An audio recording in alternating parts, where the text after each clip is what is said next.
So recently I learned about reward scheduling, and I think this is going to be a really, really helpful tool for anyone on self-improvement. And I mean, if you're watching this video, you're probably on self-improvement. So I'm going to make this video super short and sweet and just get it straight across to you. So this is all about dopamine, and it's all about rewarding yourself when you reach goals. And it's a certain tool that you can use that's just going to help you keep you on the right track and help you actually continuing to achieve goals without kind of settling for average. Reward scheduling equals achieve more and feel better while achieving more. So I'll explain the tool, and I've started implementing this tool in the past couple of weeks, and it's just really helped me, and I really think that it should help you guys as well. So first of all, we need to understand that dopamine is a double-edged blade. So when you achieve a win, dopamine releases in your brain. So dopamine is a molecule, it's a neuromodulator that regulates motivation and drive. So when you have a goal in mind, your brain, if you want to achieve that, usually,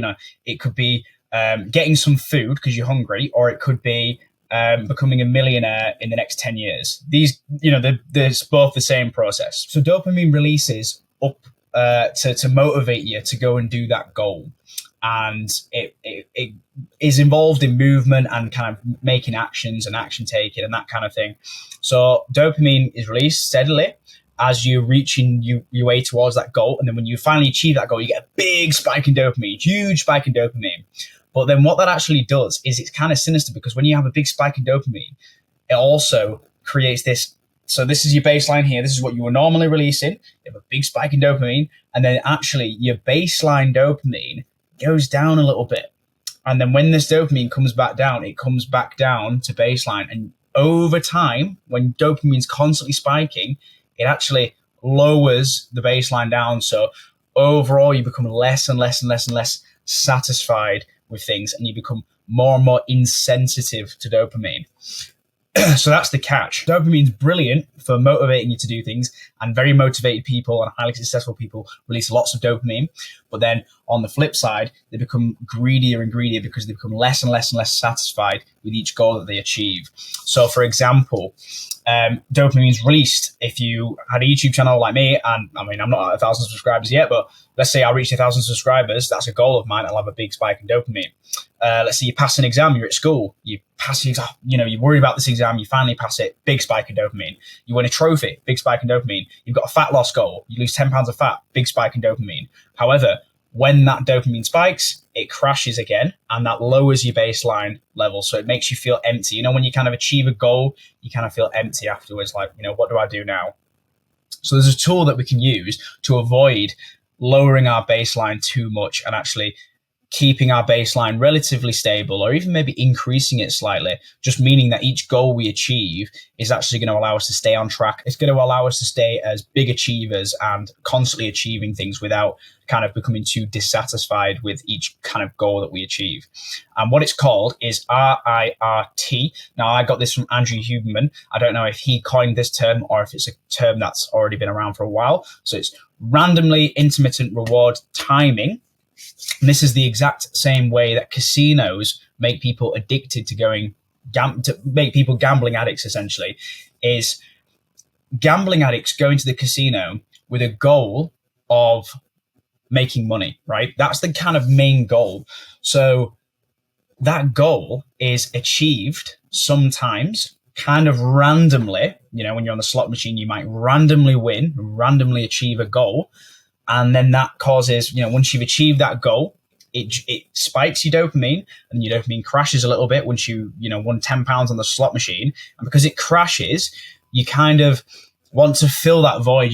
I've kind of won some money, but it's you're never satisfied. And they're never satisfied with winning money, so they carry on putting money into the machines, and they end up losing, net losing money, and that just lowers the dopamine further. Then they'll get another random win, which will spike the dopamine, and then they're not satisfied. They'll keep going, and their dopamine baseline ends up just going like this over time, crashing. But they're constantly going to the casino. The casino's making money, and they randomly are being rewarded.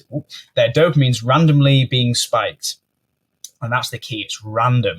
So we can actually use the same tactic, but for the good, for the better of our own personal goals and our success. So let's say, take it into a fitness context. Let's say you're doing bench press, and you hit a PR on bench press. Let's say you hit 90 kg on bench press or something like that. That's the highest you've ever lifted. 1 rep max on bench press, you do 90, or maybe you do 100 kg, and you're really happy with it. But maybe next time you get a PR on bench press, maybe don't let your dopamine spike too high. Let's say your goal is 100 kg on bench press, and you finally hit 90 kg. It's taken you a while to hit 90 kg. But then instead of thinking, yes, I've done it, and kind of reveling in that and celebrating that, maybe just think, pretty good 90 kg, but now I'm going to add 5 kg onto the bar, and I'm going to go again next week, and I'm going to try and get to 95 kg. Instead of calling that the win, extend the goal and make the goal a bit higher, and maybe don't let your dopamine spike at every 10 kg on the bench press. And what that's going to do is it's going to mean that your dopamine isn't spiking constantly towards a goal, so that when you actually hit that really big goal, you actually have dopamine at a decent baseline, so that it's not crashing down afterwards and you don't kind of feel that empty void. So the whole point of this is randomly celebrating your kind of mini goals in between your sort of big goal. We talk a lot about in self-improvement, you have a big goal and you break it down into bite-sized chunks. Instead of celebrating each bite-sized chunk, that's just going to lower your dopamine baseline. Actually, randomly celebrating some smaller wins, or maybe not celebrating some big wins, and kind of making it random. And, this is going to allow you to enjoy the process a bit more, focus less on the end reward and actually focus on the process. And that's going to allow us to maintain a better dopamine, healthier dopamine baseline, and allow us to stay more motivated to constantly be high achievers. So we understand that each win is going to lower our baseline of dopamine. So that if you celebrate every win, it is going to lower your baseline. And 10 years down the line, you're just going to be a less satisfied person. Even if you're quite highly successful in 10 years time, you'll be less satisfied because you've been celebrating every single win and you've essentially crashed your dopamine baseline. So it's important that we manage our dopamine release, and we're quite cognizant about how our brain is releasing dopamine to achieve certain goals. And maybe you've experienced this, and I've experienced it before. A big one for me was my driving test. I'd, worked so hard to get to pass my driving test. And then when I finally did pass my driving test, we all went out and celebrated and drank, but then it's like, well, now what? You might have experienced this before. There's kind of these big key stages when you're a teenager. You sort of you pass your A levels at sixth form, and then you pass your driving test. But then it's like, you have those big wins, and it's like, well, now what? What do I do now? And then you just go into a job. So it's important that we celebrate some of the smaller goals, and randomly not celebrate some goals. And, that then makes it a bit more interesting as to what's going to increase your dopamine and what's not going to increase your dopamine. Does that make sense? So that's the key of this video. The key takeaway in this tool is to randomly assign dopamine spikes to more random goals, and kind of think of all your goals in your life as a casino, but you're using it for not for the downside of you as a person. You're using it for the upside. So pretend that your brain is the casino, and you're going to randomly let yourself celebrate certain goals, but always kind of keep yourself on track to achieving the big goals, and don't just celebrate every single little win. Let's put it into a YouTube context, for example. For me, if I hit 100 subscribers, I could maybe celebrate, or I could decide not to celebrate and just say, yeah, that's good, but let's go for 500 subscribers. And, maybe not celebrate every single incremental increase. Does that make sense? It's going to allow me to stay on track, and kind of saying that I'm not satisfied isn't really the word, but kind of keeping yourself on your toes and not always being so content with, not always celebrating every single goal, really. That's kind of this whole tool. It's like turning yourself into a bit of a casino. Learn from the casinos, learn how they keep people addicted, and make yourself addicted to achieving goals.